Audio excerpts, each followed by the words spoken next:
So in my last Final Fantasy video, I was talking about how the Final Fantasy VII Rebirth port was terrible.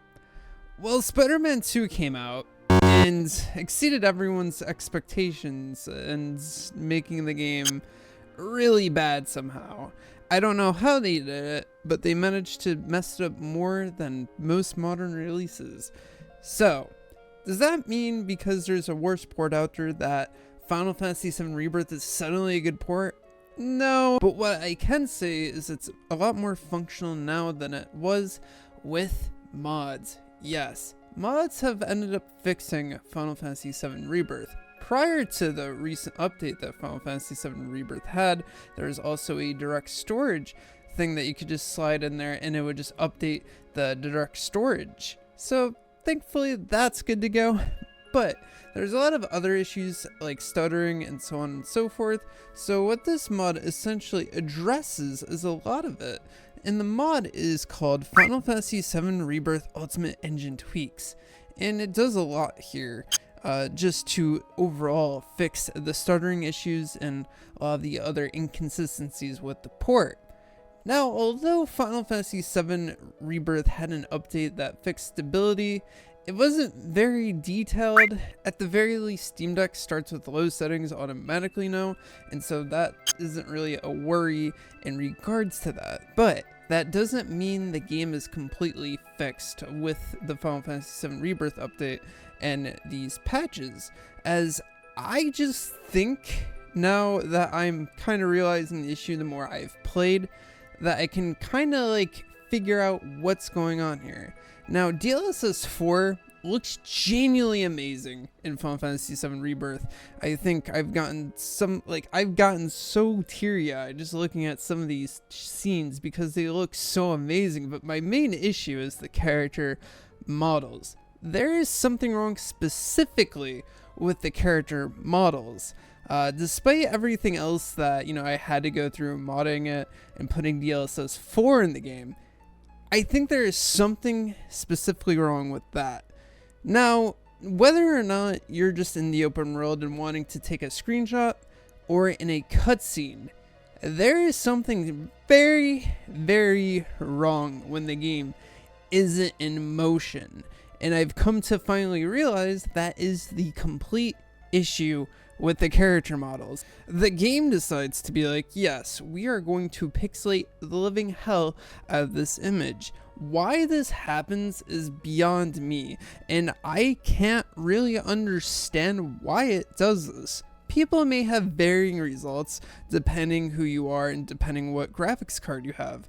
I personally have a RTX 3080 Ti. So in my opinion, I don't think it really should be doing any of this, but yet it is. And trust me, commenters on the last video, my PC might be a bit dusty, but it's clean, I can assure you.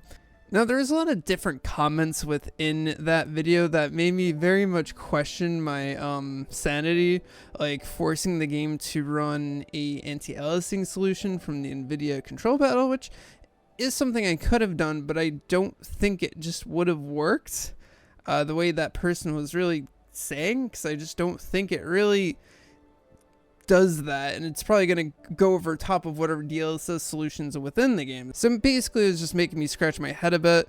A few other ones that I kind of crashed out on by accident that were literally jokes. Now, reading them over and obviously them clarifying that was a joke, I feel extremely bad and I'm very sorry.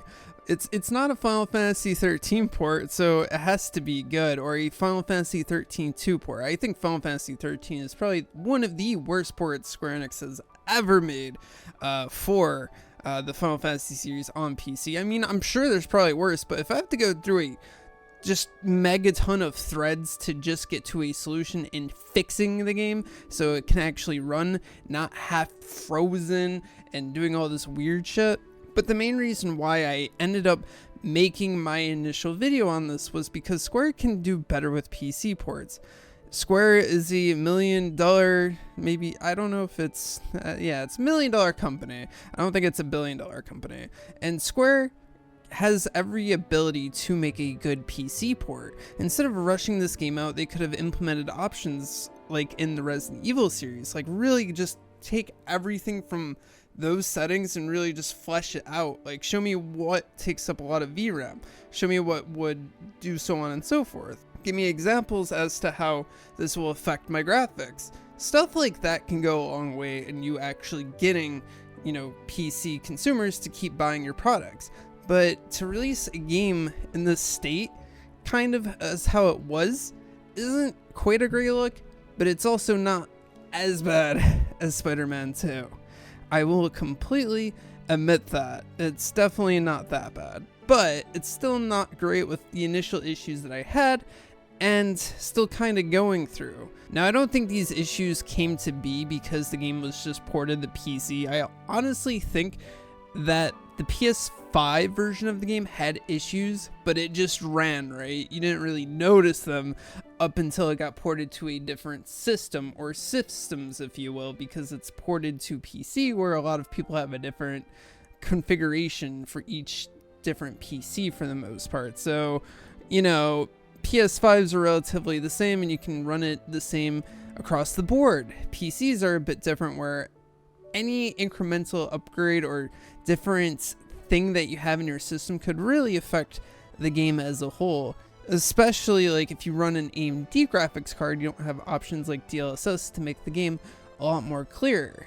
But it just, my main issue with the character model thing specifically is very, very strange.